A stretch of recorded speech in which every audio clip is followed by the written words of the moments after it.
Here's another listener essay. This is Infants on Thrones. Listener essay.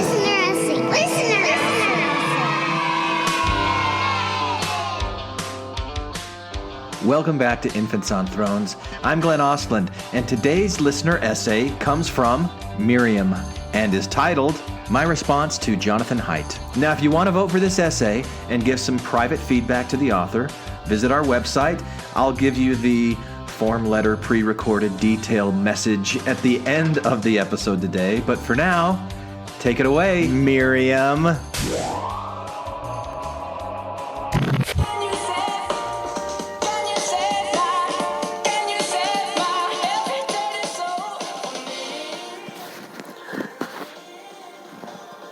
Jonathan Haidt shares an animation of microscopic organisms to illustrate the dynamic of living things functioning as groups.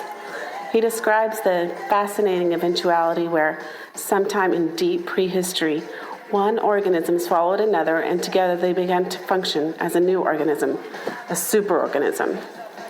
This superorganism becomes stronger than the sum of its parts, more robust and more adaptable. Humanity is much like a superorganism.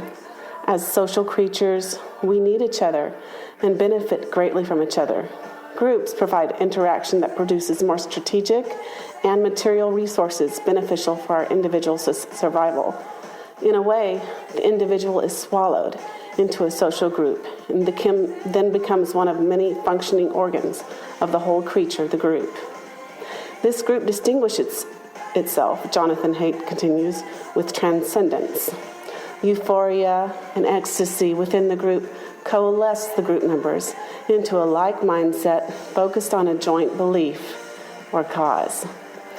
Imagine a hunting party spread out at important landmarks on a game trail, each playing a role in finding, separating, and then killing the hunted prey. They each contribute and for the time act in consonance as one, and they each benefit from the kill. Collaboration like this is found at virtually all levels of human society. It is in our institutions, in our traditions, in our genes. Babies are born with proportionally large heads and facial features that induce affectionate feelings in adults. They cry in ways that causes physiological distress, creating incentive for attending to their needs. Rites of passage like circumcision, quinceañeras, weddings, and funeral wakes attach meaning to different life stages and events, producing repeatable feelings of union with others and a sense of communal belonging. Participating in traditional events signals that you are in the group, and Mormonism has its own brand of validation. Imagine, in one moment, a new move-in to a Mormon ward can communicate their credentials. Hi, I'm Lehi Johansson. This is my wife, Jessica, and our kids, Joseph, Natalie, there's Taylor, this one's Mahanrai, and Elizabeth is here. The males have white shirts and ties. The females have white tees and jumpers. Everyone is clean-shaven. Scriptures are found in home-sewn scripture satchels in their hands. This gesture occurs in a matter of seconds, but affects passage of these would-be strangers through the barrier. They are now on the other side. They are part of the ward, family members, to be congealed into predetermined roles in the superorganism of the group. Haidt goes over the boating race scenario, where individual members of each respective team may compete within their team. But one boat carrying an entire team works in concert to win the race against competing boats. The boat is a superorganism, members following commands, and captains issuing orders. Imagine the deep doctrine debates in high priest group, or Relief Society mothers comparing and judging each other based on their groomed children. Such in-group competitions differ drastically from debates and comparisons with outsiders, and especially differ when an apostate enters the scene. The same complaint from a believing, contributing member in the boat will be treated differently than from an open apostate who is outside the boat, for example. Speaking of apostates, first, more background from Haidt.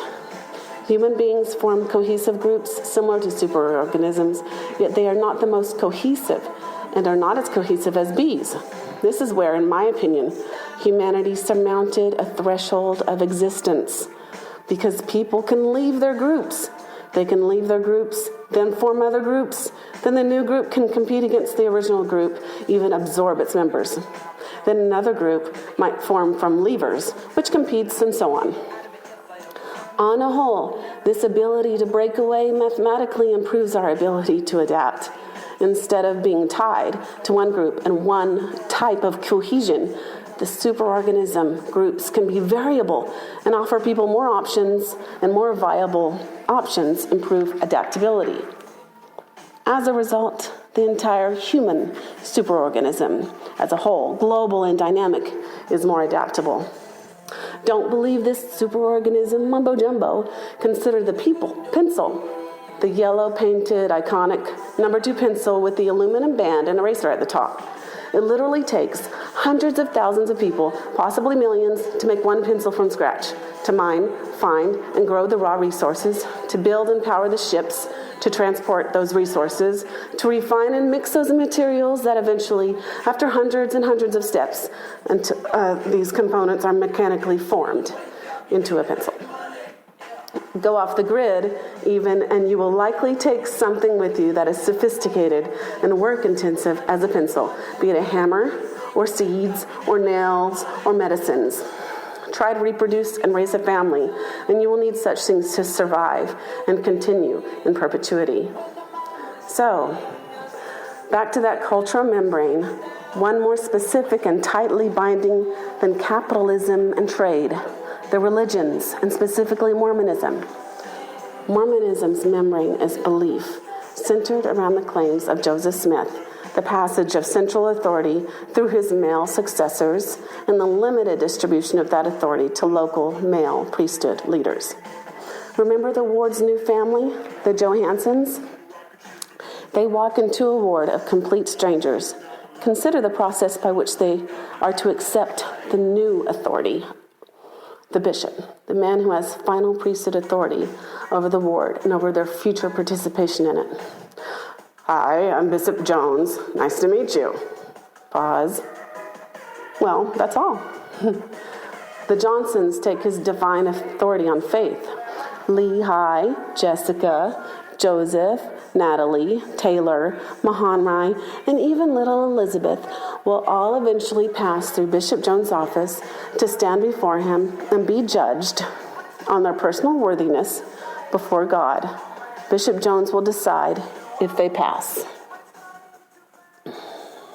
Lehi and Jessica are showing their children they can trust their bishop, and by extension, that they can trust all the males exercising priesthood roles in the ward. Inside the cultural Mormon membrane, there's a special protection, the feeling of being safe, because we believe the same, and we believe that we believe the best beliefs. It is a warm feeling, untainted by cynicism or fighting. The feeling is produced and reproduced by the signals of language, appearance, and practice. When others signify their loyalty, we know they are one of us. Especially when priesthood males signify their loyalty, other Mormons know they can be trusted. This authority is then used thoroughly, establishing the general path of a person's entire life, but also dictating small details like what we eat, what we wear under our clothes, how we have sex, and what we do on any given day of the week. Yet, in this membrane, the priesthood authority exists exclusively through the males. Half the population does not ever have the representation and ultimate authority of the church, be it on the ward, stake, or church-wide level, not even in the home. Thus, none of those with a final say can, from an experiential perspective, see, understand, or address basic problems of the human experience faced by a near majority of human beings. Except it feels good, so good and warm, because we believe what we believe, and we believe the best beliefs, and that the patriarchal order works the best of anything that works. And thus, even in people with the best intentions, there's an abundance of certainty in Mormon land. With certainty, it is very hard for doubts to encroach and disrupt the framework. Thus, it is very hard for problems, especially systemic problems, to be addressed, understood, or even seen. This is compounded by the concentration of priesthood authority because it keeps the authorities in ignorance of experiential knowledge since it excludes half the members.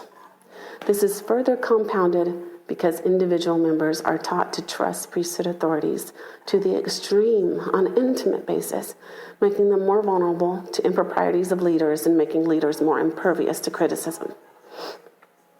Thus, Mormons are working on a boat that is very good at promoting loyalty and trust in the group, and with that, many of the benefits associated with tightly supportive groups.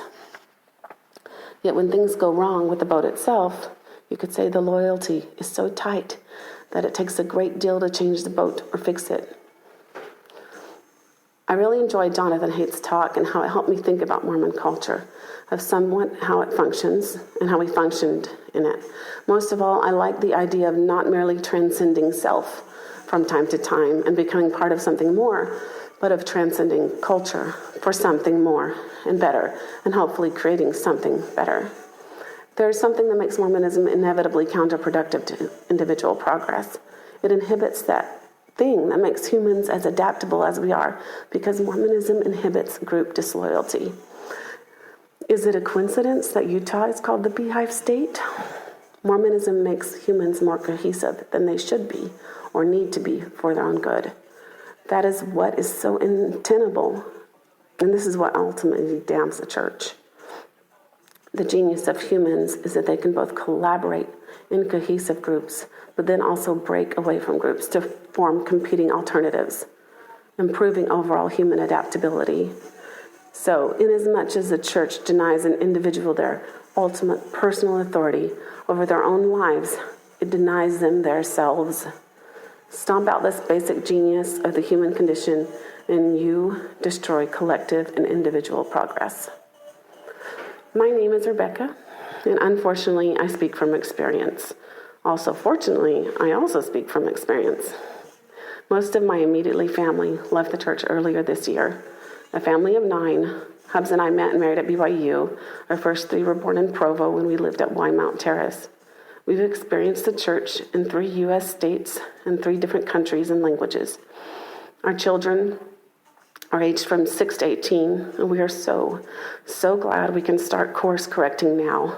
We have 2 LGBT children and 2 agnostic kids. Since the start of this year, they can openly acknowledge those parts of themselves, and their father and I can respond to the needs of all of our children in healthier, more rational, and compassionate ways.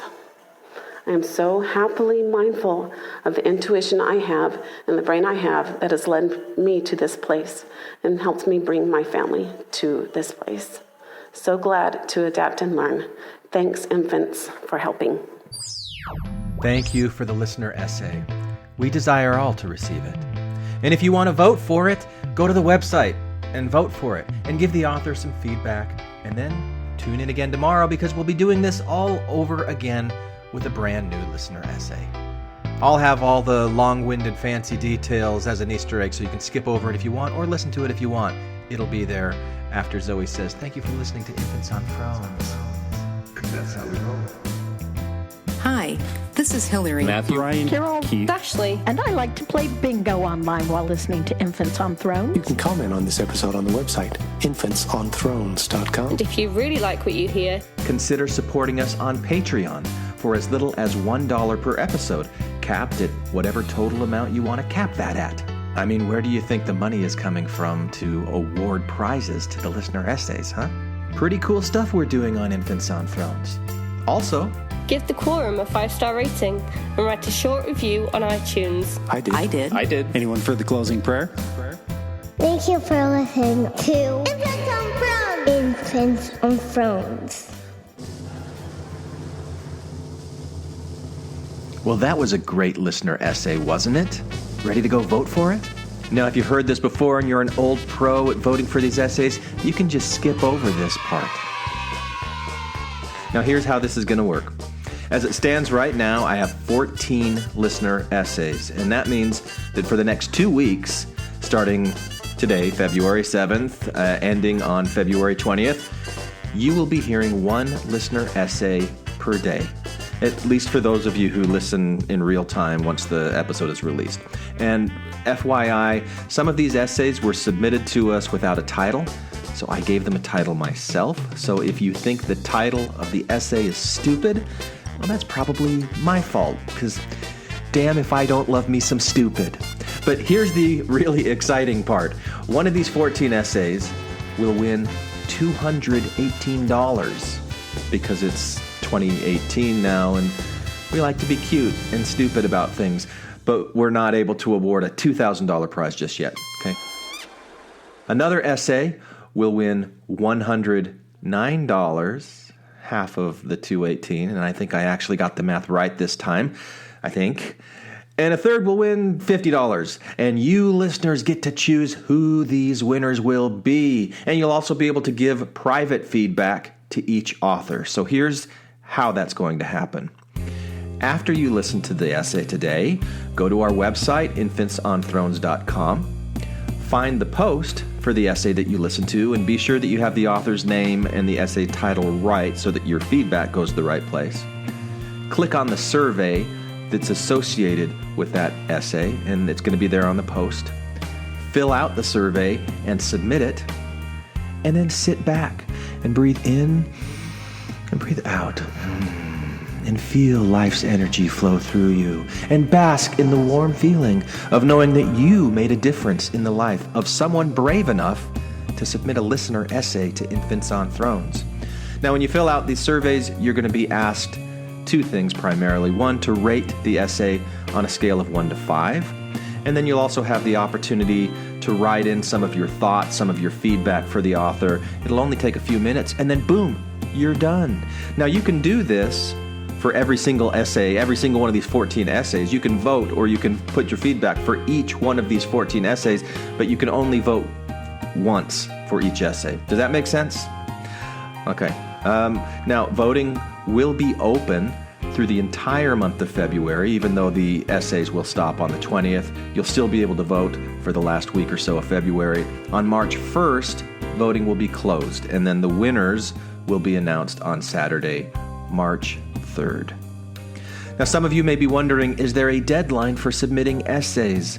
Well, no, not really. Now, this contest with these 14 essays, that will end with the final essay being released on February 20th, but my hope is that as you listen to these essays, you will feel inspired to make one yourself and share your unique view of the world with the rest of our listening audience. So, if you want to do that, submit it, and as soon as we get another 10 to 15 essays, we'll start another contest. How's that? Make sense? Pretty good deal, huh? And isn't that really how the world's supposed to work anyway? I mean, think of it like this. It could be kind of like if you were kneeling at an altar and you looked up and you saw this big mirror on the wall in front of you. And in that mirror, you could see not only your own reflection looking back at you, but you could see the reflection of the mirror on the wall behind you and the back of your head. And then in that reflection, you also saw another reflection of yourself, both front and back, stretching outward and onward, upward throughout all generations of time and throughout all eternity. Like Rey in the new Star Wars movie, if Rey had been at an altar and married herself. Can you marry yourself? What is that, master wedshin? I don't know, in some kind of a weird Mormon Jedi temple ceremony thing that distinguishes one type of nerd from other types of nerds. That's kind of what this essay contest is like. No, I don't know. Will it end? Can you submit essays forever and ever and be like Rey? I don't know. See, what did I tell you? I love me some stupid. So this is the deal. Infant Listener Essay Contest. Please participate and make this thing super special, because special isn't just a euphemism anymore, or something remarkable like that. Hi, this is Hillary. Matthew, Ryan, Carol, Keith, Ashley. And I like to play bingo online while listening to Infants on Thrones. You can comment on this episode on the website, infantsonthrones.com. And if you really like what you hear, Consider supporting us on Patreon for as little as $1 per episode, capped at whatever total amount you want to cap that at. I mean, where do you think the money is coming from to award prizes to the listener essays, huh? Pretty cool stuff we're doing on Infants on Thrones. Also, Give the Quorum a 5-star rating and write a short review on iTunes. I did. I did. Anyone for the closing prayer? Thank you for listening to Infants on Thrones. Infants on Thrones.